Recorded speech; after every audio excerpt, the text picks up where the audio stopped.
Okay. Okay, let's begin. Okay, we're going to talk a little bit about Sodom and their Sodom and Amorah, and their evilness. Okay, so my brother was telling me there's a midrash. In the midrash, there's like this story. I just thought it was a cute story. So. And I think maybe we can even apply it to our times very, very well. There was the Eliezer Ed Abraham happened to visit Sodom, and when he was there, some guy aggressively punched him in the nose, and punched him in the face, and he was bleeding, and there was some kind of a court case about it. And the judge in Sodom, instead of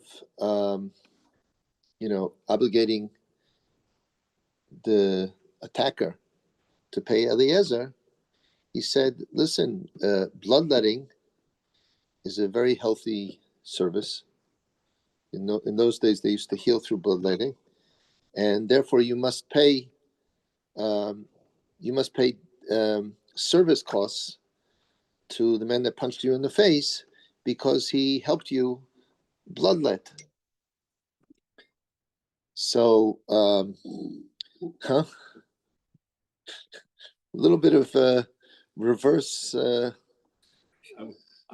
logic, yeah. I was thinking, so your people were helping each other by punching the nose. So what did Eliezer do? He went and he punched the judge in the face and said, "Okay, so now you pay me and I'll pay him." And that's actually sometimes you live in a world, and for whatever reasons, the justice system, the logic of the people becomes so warped. For whatever reasons, it's rooted in some kind of belief system that they have, or lack of belief system that they have, that they become so warped. But the solution usually is to use the system itself to defeat the system, like Eliezer was doing over here. Okay, now I want to talk about. I want to get into the evilness of Sodom, but like certain aspects of it, and something like connecting it with like a certain pattern that we see in the. We can maybe understand where they were coming from a certain patterns that we see in the parsha in the parsha. Okay, so first of all, which parsha we talk about? We're talking about Parshas Vayera, this week's parsha. This week's parsha. So if you would choose a theme for the parsha, what would, like one overriding theme that we can connect everything in the parsha, or almost everything in the parsha, what would you say that theme would be?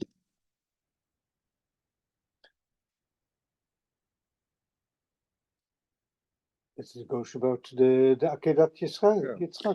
The Akedat Yitzchak that's the exception to the theme.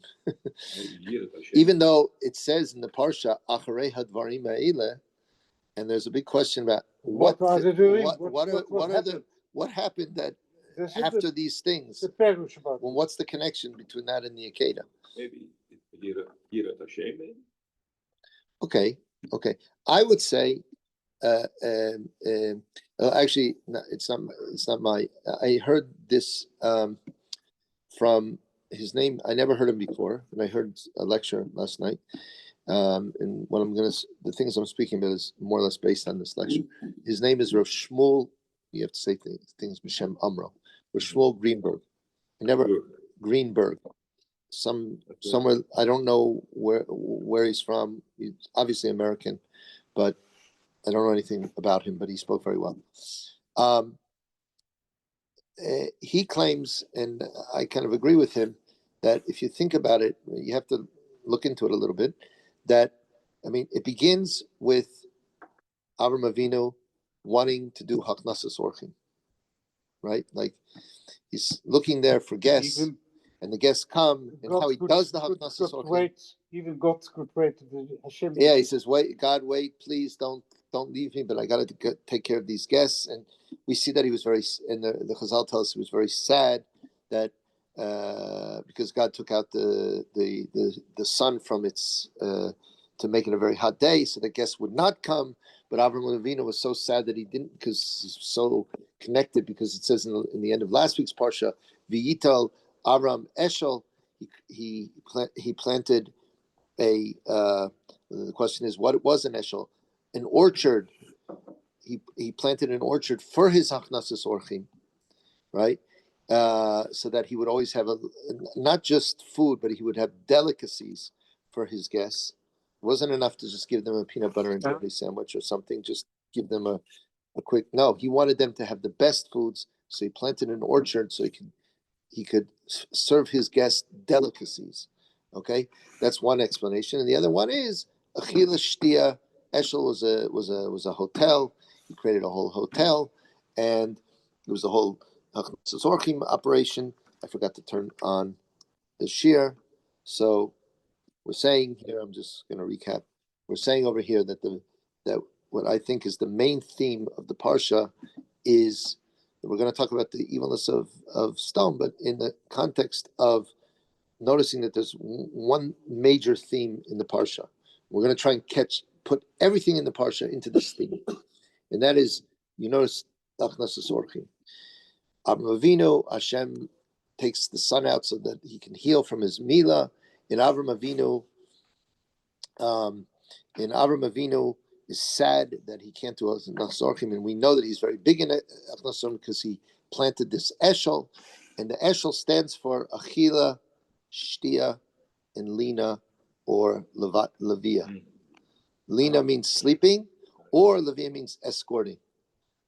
Because the rabbis say there's a bigger mitzvah than bringing the guests in.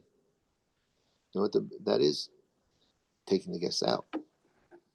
I don't mean to throw them out, but it means escorting them out. Because when you escort someone, first of all, it shows that you care for them even afterwards. It's a very important mitzvah, by the way, this escorting.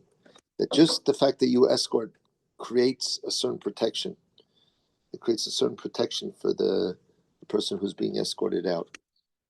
And Rav Gladstein once talked about how that works exactly. But a person has,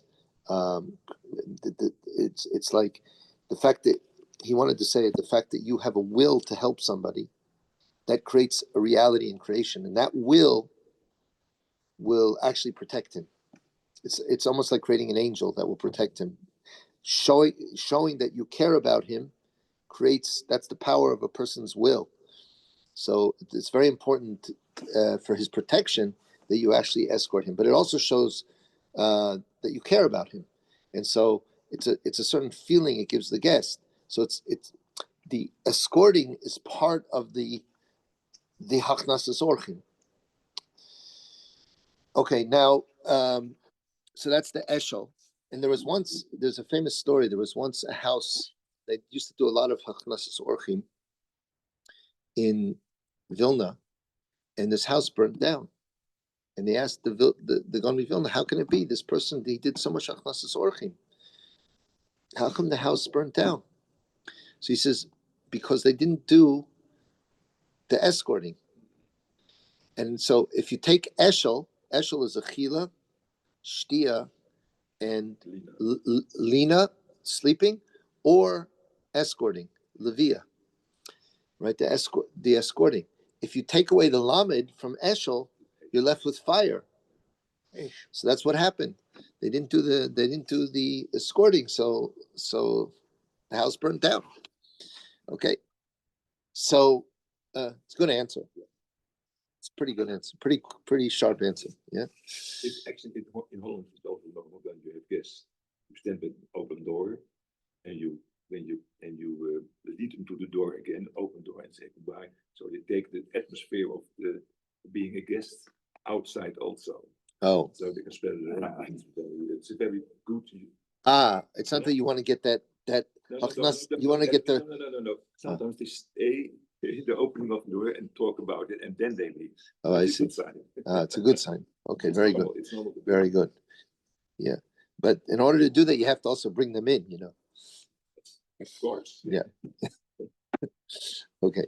Now, so we see that to Avram Avinu, this meant more than anything else. He made great efforts. The other explanation we said was that he created there's a malachus. What it was it a hotel, or was it the eshel? Was it a hotel? I saw somewhere that it was this tree. It was like a hotel under a tree, and they used to sit under the tree, this eshel, because it said he planted it. Okay, so first of all, like this, if it's an orchard, meaning he planted an orchard so that he would delicacies to give his guests. He didn't want to just give them anything, but he planted special fruits and vegetables and all sorts of delicacies that he could give to his guests. That's how much he cared about him. Not just the peanut butter and jelly sandwich, but if it was if it was like a hotel, so what's the language? He planted. It says he planted, but we find by tents, because he made a huge tent, a tent hotel. So we find by tent the language of planting. V'yita olo. It says he planted his tent. Okay, so these are the two explanations, and it was very, very important to Abraham. And so when the guests weren't coming because Hashem made it hot so that he could heal and to keep the guests away, well, Abraham Avinu, he was standing at the entrance waiting for them, even though he was recovering from his brit milah and everything like that, but still he cared so much about the so HaKadosh Baruch Hu, and that we also see the will of a person, that when a person wants something so much, Hashem will create the situation. It's funny you say that. If it's an hotel, you should pay.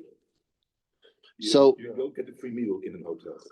But if he was correct home, a free meal because he's invited. So there's a difference. Correct.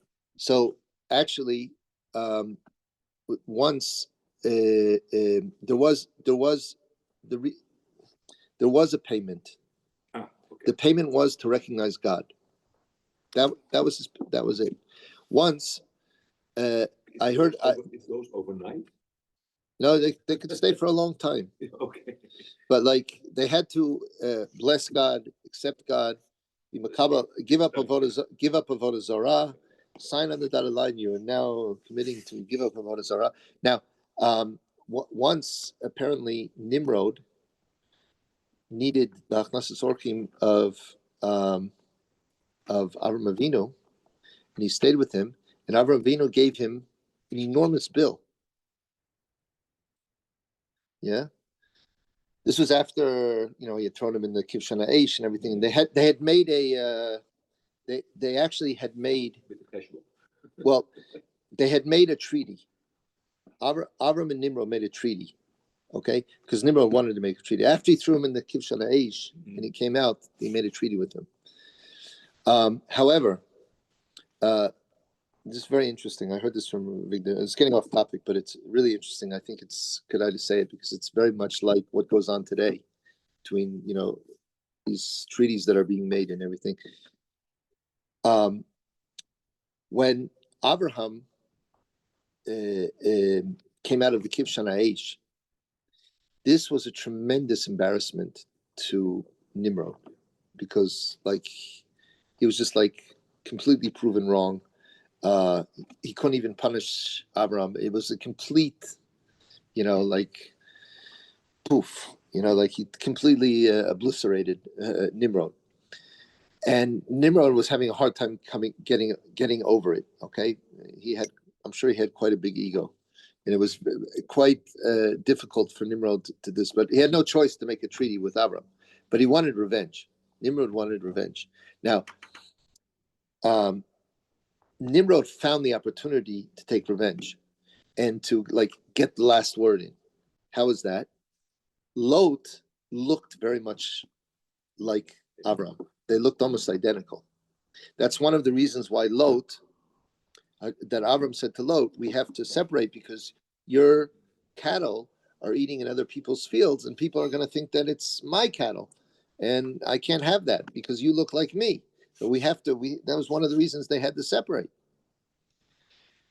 Nimrod in this war, and this is actually maybe one of the main reasons of the war, was to take Lot as a hostage, put him obviously in a tunnel somewhere, and keep Lot as a hostage, so that he could show, I got the final word with Abram. He said, I captured Abram. People thought that Lot was Abram, and he could like kind of dig himself out of the humiliation and get the last punch in. Yeah. So that's one of the reasons also why Avram couldn't let him get the last punch in. But now also what happened now?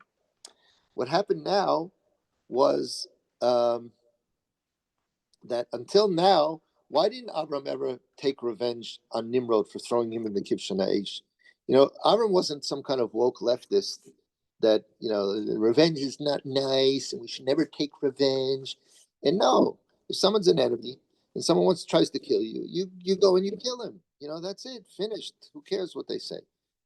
Right? So why didn't he? The answer is because Nimrod came and made a covenant with Avram. Yeah, there's going to be a peace deal. There's a peace treaty, right? And so Avram said, okay, keep a peace treaty. But who broke it now? Now Nimrod broke it because he captured Lot. So now that Nimrod broke the peace treaty, now Avram has every right to go and take revenge and destroy Nimrod. Okay, so I think that's a very, it's very much like our times. Whatever, we can learn a lot from that. Okay, now, now why was I talking about all this? I got into this because Nimrod came to the hotel. He was in need of the hotel. This before the fight between them, when they were still keeping the peace, so to speak. And Nimrod came to the hotel of Avram and was in need of the hotel of Avram. And Avram gave him an enormous bill, like a huge amount for staying in the hotel. And he says, I thought you did Hachnasas Orchim for free. He said, yeah, that's for human beings. But for gods, you claim that you're a god. God, I charge a lot for gods. I don't usually, have gods in my hotel. For a god, you claim you're a god, so then you have to pay like a god. So I'm charging you a lot of money. So he had no choice but to say that I'm not a god, and Avram made him sign, I am not a god, and then he let him off the bill. So that was I think we could have, it's like, like Tom and Jerry, the cat and the mouse. We could have written, a book about all the stories of Nimrod and Avram, like cat and mouse stories. Okay.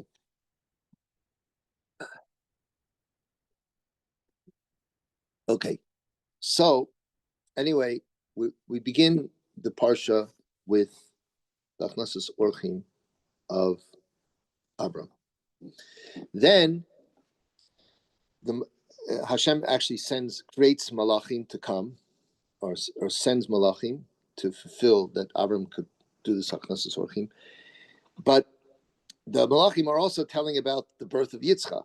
They're telling next year you're going to have a son, and we're going to come back next year and we're going to have a son. And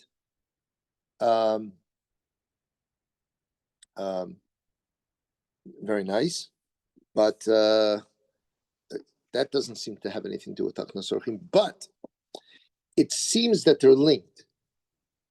Somehow it seems that because Avram was doing Achnasas Orchim and wanted to do Achnasas Orchim, that's why Hashem sent the Malachim, and that's why he was told the news. In other words, the news came as a result of his Achnasas Orchim.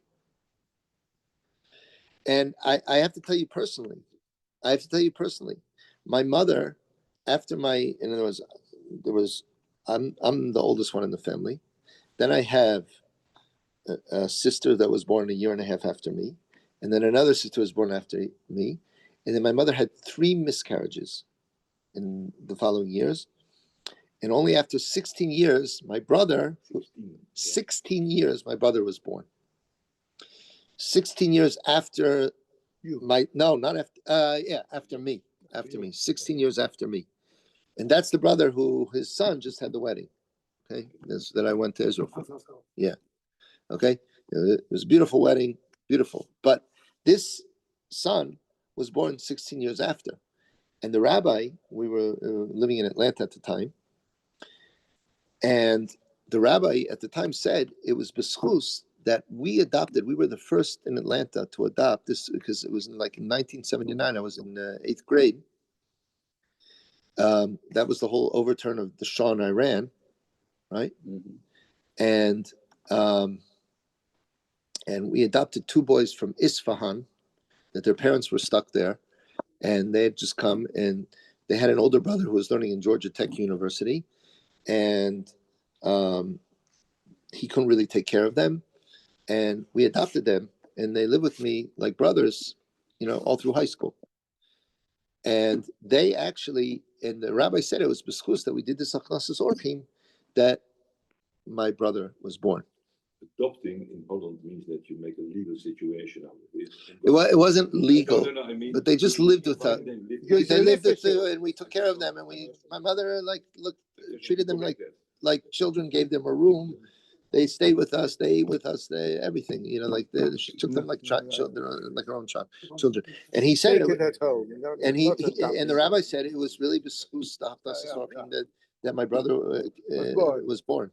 And it's interesting. They actually taught him Farsi when he was like 3 years old. He was fluent in Farsi. He's forgotten in the meantime, but it's interesting. They actually. Okay, now. And when you're adopted of your family, the boys came at home, at your home. Yeah. No, they lived there. They lived there. But when how many times your brother was born then? Oh, right after. Right after. Yeah. Right after. Well, it was no. I don't know. Whatever. I don't know. Not years and years and years. But no.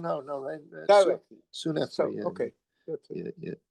Oh, that's nice. Yeah, because I was already my teens. I was 14 when they came. So within the next 2 years. Yeah. Okay. But they stayed with us for 4 years. Yeah. Okay. But your brother was born directly. Because they came when I was in 8th grade. They left when I left. They left in 12th grade. We say it is beshared. And which is that you take in people and you get a reward. And I don't know if that's called beshert. That's a reward. It's a yeah. It's but we're seeing it here in the parsha also. We're seeing also that he's getting a being informed of having a child. Like it's not like stam. It's like see how it's kind of connected. We also see that Lot, who's later emulating. Lot is later emulating Abraham, and the guests come into Sodom. Now, this is also part of the issue that Sodom, first of all, they have anti-charity laws. You're not allowed to give charity. But it's 2 separate things. Giving charity, we can kind of rationalize. We can kind of rationalize why they had laws against it. You're depleting the economy, we have to keep the money in circulation inside Sodom. We don't want foreigners to have it, whatever. First of all, Sodom was what we call filthy rich. The place had such abundance. In the Midrash, it's described as being like Gan Eden. It was a lush. It was it's not like after the destruction of being like a desert, but it was a lush, and that's why Lot chose it, because of its lushness and there's a midrash in a Zohar about how someone would send someone out to the field, and under the field there was gold, and they would find minerals and gold and silver. It was such a rich country, yet they developed a kind of and probably because of that they become so selfish because v'yishma yeshurun v'yivat, you become very engrossed in taiva. You don't feel the pain of other people. And that's maybe what allowed them to develop such a cold care, lack of care for other people. But at the end of the day, they developed the famous philosophy as ani shali shali v'shalcha shalcha, zu midas stone. Okay, and you have yours, I have mine. Leave me alone, and I'll leave you alone, and that's called midas stone. And look, it's warped, but there's at least a kind of logic in the warpedness. Like the story I began with. Okay, warped, yes. If we understand, in other words, our understanding of creation, that the whole creation was made out of chesed, and chesed is such a great thing. It's the right, but they didn't believe in all that. So according to their logic, well, so everybody has to the survival of the fittest, and I have to worry about me, and you have to worry about you, and I don't have to worry about you, and you don't have to worry about me. And okay, you can make a kind of understanding and why maybe if I worry about you, then I won't have for myself, and so I can understand them having like laws about that. I'm not saying it's right. I'm just saying you could see where it could go to, where by giving away our money and taking it out of our circulation, so then we're going to have to print more. It's going to devaluate the currency. What's going to be if and we see this actually happening, where if we're going to bring in so many Zorkim, there's not going to be and we're going to give them free Medicare, so then it's going to deplete the system, and we can't do that, and it will destroy the economy, and so on and so forth. I mean, like there is a logic to it, yeah. And it's true. Like there are even laws in Stucca, like not to give too much. Like that you don't have yourself. But there's also an idea also that that by giving you actually generate more bracha. But they didn't have all those ideas, so you can kind of understand it. But the problem is that we see that when low. But there's another concept over here that explains why maybe they were against charity. Charity is one form of chesed. There are many different types of forms of chesed. Haknasas orchim is another its form of chesed. It's just like someone's coming to visit and he needs he needs a place or something like that. Why were they against visitors? Why were they against Haknasas orchim? If Lot wants to bring 3 people into his home or 2 people into his home, why do they have to create a riot outside? Like they said, send them out. Like. Why did they were protesting in the streets because Lot was doing Achnasas Orchim? What do they care? That doesn't make any sense. And it's also then.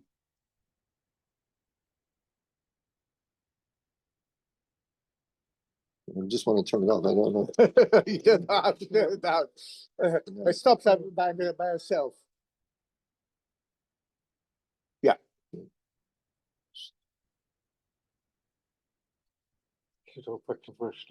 Ja, dat moet je uitkrijgen. Nou, ze hangen vanzelf wel op.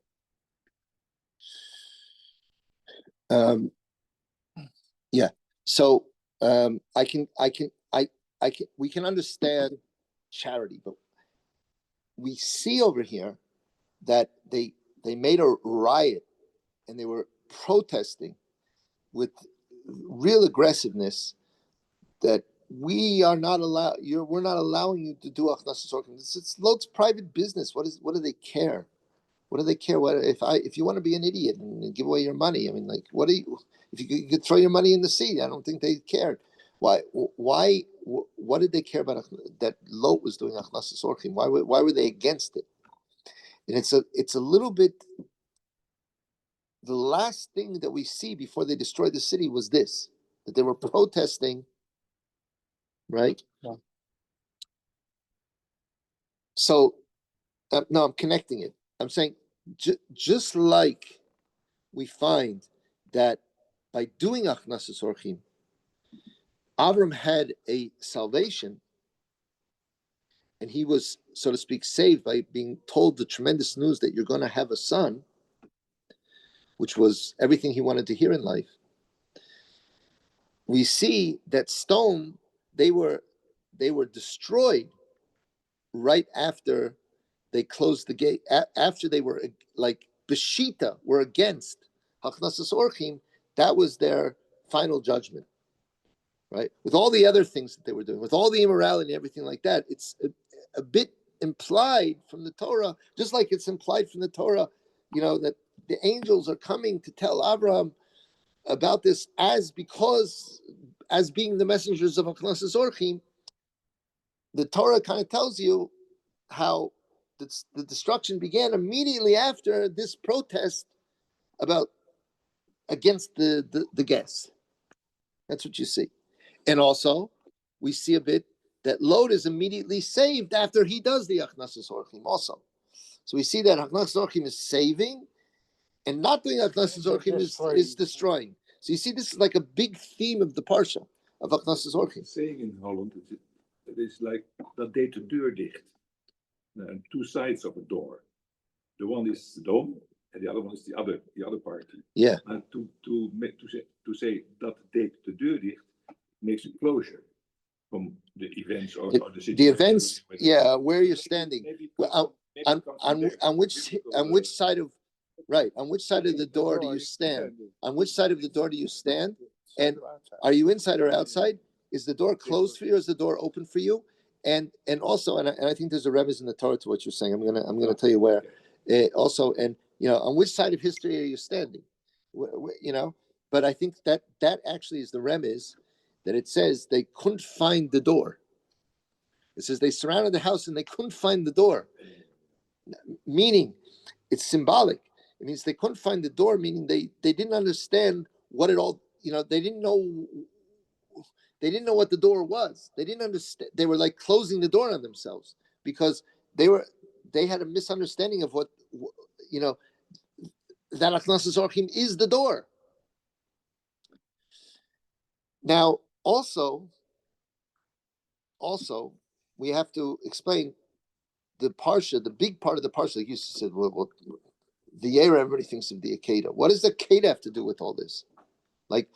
Seems very off topic. Okay, so I want to say that no, actually, and I also want to explain: are these two ideas, the fact that because they say midas stom is shali shali, shocha shocha, and with Lachor we said that Lachor that has nothing to do with being against Achnasas Orchim, but do they actually have something to do with each other? Is there something a common denominator between the two? It's because of their shita shali shali shocha shocha. So I think that yes, and also the thing is like this. We have to ask the question: where did Avram himself? It's a very interesting thing. There's no mitzvah in the Torah to do. If Achnasas Orchim is such an important thing, how come there's no mitzvah in the Torah? Thou shalt. Why doesn't God even give us a mitzvah aseh? Achnasas Orchim. If someone is in need of I don't know, thou shalt, there's a mitzvah for tzedakah. I don't really have an answer for this question. I think, and we have to also ask and being that there's no mitzvah, where did Abraham know that he should do Achnasas Orchim? Why did he make that a major? Tzedakah could be Achnasas Orchim. No. When you do Achnasas Orchim, you're doing chesed, no question about it. You're doing a mitzvah aseh of chesed. Yeah. But why isn't there a special mitzvah? Bring the guest in. But the question if it's an hotel or not, it makes a difference. I don't know if an hotelier, somebody who owns something else. Is doing. No, someone who a hotel is not. He's not. No, that's business. That's not. That's renting. That's renting. That's not. It's business way that we have a hotel. Yeah, but he had the facilities of a hotel, but for free. So it was at Knesset Orchim. You know the story of Jackie Levinson. Jackie Levinson had like a little hotel for all the in a big gvir in London, and he used to provide food, and you could stay there. For all the meshulachim that were coming into London and everything, people used to stay there, and it was basically for free. And he's sitting there, and and Jackie Levinson and the Mishulach, he doesn't, the Schnorr, he doesn't know that this is Jackie Levinson, the owner. He says, "Well, how long have you been here?" He says, 40 years.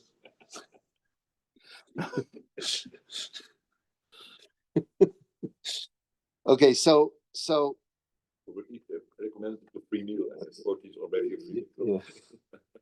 You see, with Jews, it's not true what they say. There's no such thing as a free lunch. There is. Okay. We invented free lunches. So, but actually, like you said, it wasn't totally for free. They had to accept God, but that was also giving to them. Yeah. Okay. So I want to say like this. So the point is like this. So where did Avram know? Avram understood because Avram looked into creation. That's how he figured out the mitzvahs. He looked at creation. He saw how everything in this world, that this world itself is a big hotel with delicacies, with all sorts of. Hashem didn't just produce one fruit. He produced the apple, the orange, all sorts of varieties of food and everything, and Hashem takes care of us, and we have we're in Hashem's we're in a hotel here. We're in a hotel here. Okay, if you think about it, what have you done that all the things that you have? We're in Hashem's world, and everything belongs to Hashem, and Hashem is giving this to us, and we are his guests in his hotel. Okay, and this was actually this recognition that everything comes from Hashem and that it's not mine is the opposite of shali shali shalcha shalcha. There's no shali shali. There is no such thing as shali. It's not nothing. We say v'koneh hakol. God owns everything. Everything is God's. Yeah. Even the movement of your arms. If Hashem all of a sudden decides, you think it's your arm, it's not your arm. All of a sudden, if God decides your arm's not going to go, or your feet are not going to work, so then it's very humbling. But you come to the recognition, it was never yours to begin with. Hashem gave it to you for a certain amount of years, and He can take it away. And that was the whole thing of the Akedah. The Akedah is this recognition. So the idea of that Hashem lets you be, but He's the Balabayas. If Hashem says it's time to go, or you can't have this, you have to honor the Balabayas. So Hashem was saying to Abraham, okay, it's now time for Yitzhak to leave this world. So he can accept that. That's what the Akedah is showing. Akedah is the same concept as showing that everything belongs to HaKadosh Baruch Hu. And therefore, even my son Hashem gave me my son, but He can take it away because He's the Balabayas. Everything belongs to Him. Akol Shalom. And this was in Shita against the whole concept of what Stone felt, that what I have is mine. It's all mine. And therefore mine is mine, and I shouldn't give it away because it's mine. And why should I give it away? Because mine is mine. And therefore, that's why it was in philosophy, it was in Shita. It wasn't just, maybe we're losing something. No, it had nothing. Even though they're not losing anything. But Achnasas Orchim was a shter to the whole way of looking at life. And so therefore, they made a riot. And I'm sure there was, George Soros provided the bricks, and he came with many trucks. He funded it, and they came there. Huh? According to your story, actually, he already recognized Kodesh Baruch Hu. So by bringing his sacrifice, and he had to kill it itself, why didn't Kodesh Baruch Hu, because he already recognized Kodesh Baruch Hu, why didn't took Kodesh Baruch Hu just life out of Yitzchak? Because he already recognized Kodesh Baruch Hu. No, So why should he kill? Of course, but he had to prove it.